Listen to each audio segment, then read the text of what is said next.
I always had this disdain for authority, and I always had I had a lot of desire to question authority, and I had a lot of desire to break the rules in many ways.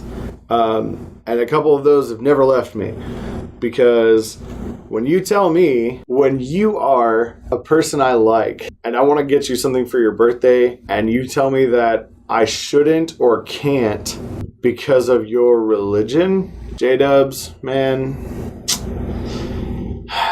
you're breaking my heart, y'all. You just didn't want to buy gifts for your kids, man. Sick burn. Pew, pew, pew, pew, pew, pew. I get presents on my birthday, and I don't even have any friends. So she tells me that she's Jehovah's Witness. I'm like, what does that even mean? So instantly right then, I knew it was bunk. And I was ridiculously sweet and horrendously disrespectful all in one moment. That's kind of stuck with me through the years. Like, why can't I do a thing? What is it that... Like, I understand if something's not intelligent to do. I understand if it's not wise to do. I understand if it affects you in the long run. But what is going to affect you in the long run about getting presents on a day?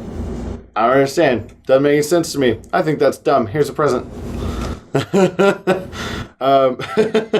So goofy.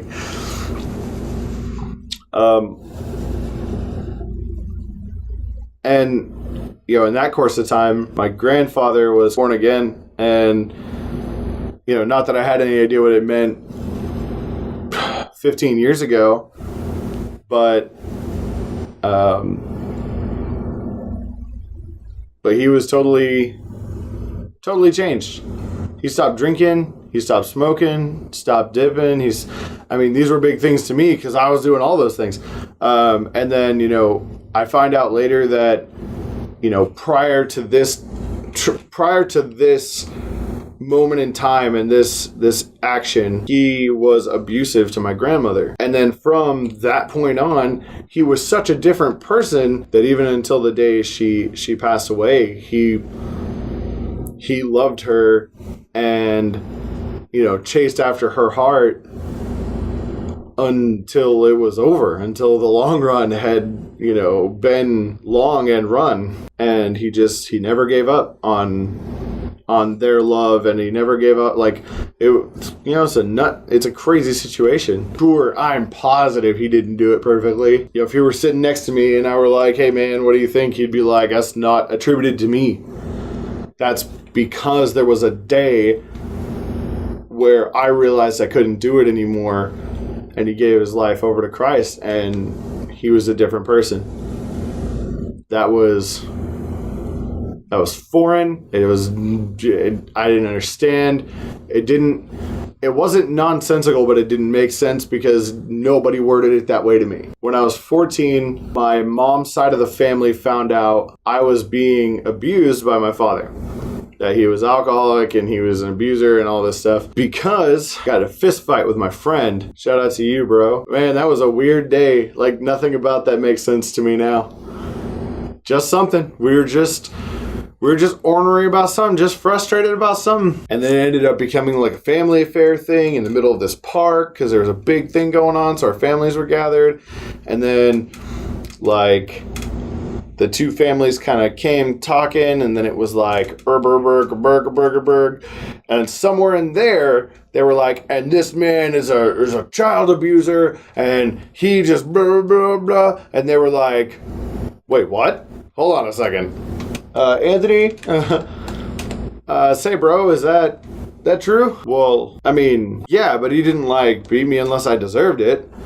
Oh, what a mentality to have, huh?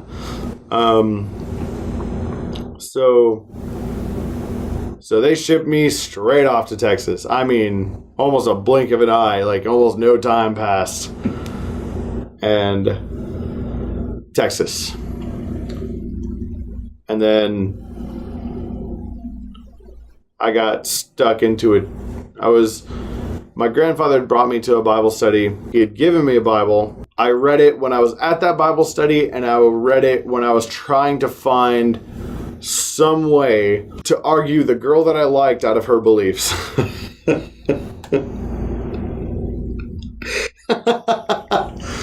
Like, your beliefs don't line up with this book.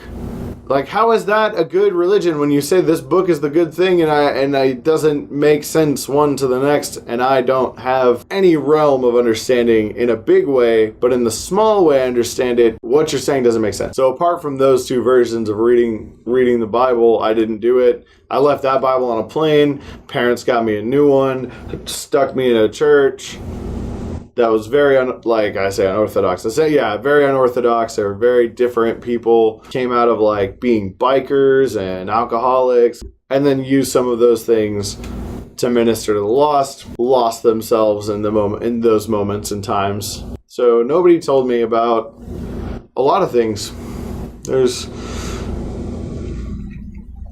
If there's some things that I would say before I became a Christian, before I was born again, I think I was better off not having known a lot of stuff. I was never told that I was going to hell. I was never told I was going to heaven, but I was never told I was going to hell. Nobody ever told me what sin was or what it meant, that God would judge sin. Like, I was oblivious. Just no clue. None. No clue as to the things of God in the scripture. I had none. I had no idea. And for a mind like mine, I think that worked out for the best, because I had experiences and encounters and all of this stuff, and then read it later. Like, what is wrong with people? I'm gonna rant for a second on some people that, why not instruct people? The argument can be made on so many levels of like, everything you went through is organic.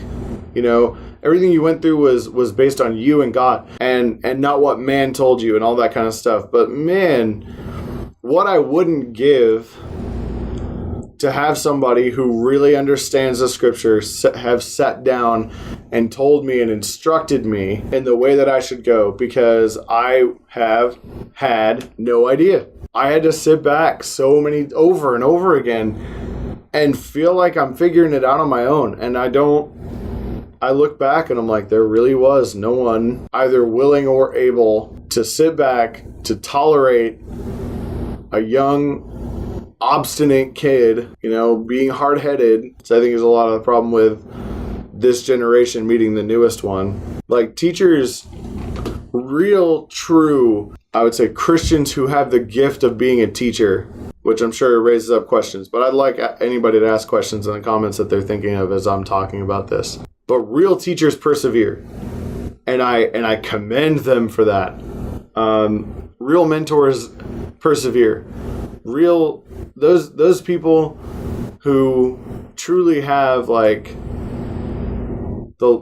love of God, really, but who truly have those gifts, they understand, and they have a grasp that even when it's difficult, they're still going to talk to these kids, and they're still going to tell these people these things, because A, they don't have another thing to offer them, but B, in the hope that there's going to be a point in time where that is utilized, where that seed actually takes root. No one took the time with me. That was really a dejected feeling. No one but the Father, no one but God, no one but my Father in heaven really sat down to take the time. Like, I can't think of a single person who persevered with me that was really willing to sit down and take the time. And anybody who can identify with this, can not just sympathize, but empathize. I don't care about sympathy. I've been over a lot of this stuff, and I've found at least some semblance of a mentor in my pastor. He doesn't like that word, but I don't care.